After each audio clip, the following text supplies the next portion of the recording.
biggest impact of the internet on rap music, I can only tell it from my perspective. I'm sure someone else has another perspective.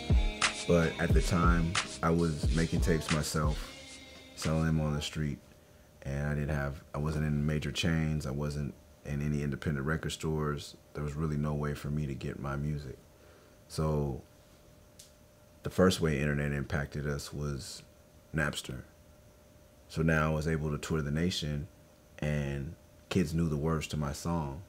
So I thought it was great because that made more kids came to the show. I don't care if they didn't buy the music, but then they would come and they're like, oh, I want to buy the tape because I don't have all the songs, or I'll buy a t-shirt, or I'll buy a sticker. They'd buy something.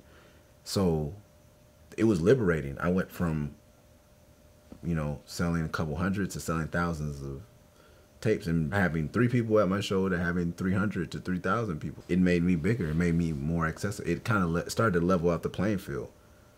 Like, oh, okay, well, I'm not in the magazines, but kids from Cali who go to Howard could say, this is the guy I listen to. This is MURS. And instead of used to sit there and have to dub a song from someone, they'd go upstairs and be like, what's his name? How do you spell it? And then they'd have all their songs on my computer. And then they'd take that back home to Florida and they'd share it with their friends. And it's just easy to get.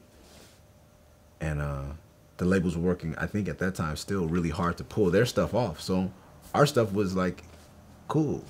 Like we were everywhere. We were taking over Napster. I was encouraging people go. And from there, that created a demand for, I remember there was a fan of ours who was an older guy. It was like, I want to start a website, because Hieroglyphics had one. I think they were the first rappers with a website that you could order from.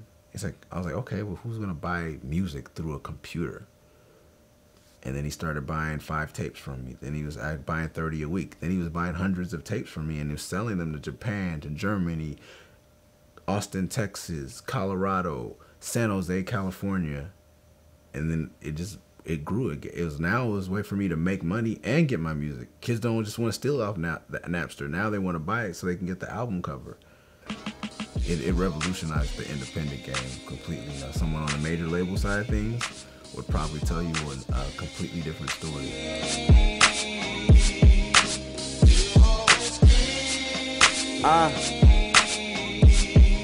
Yeah.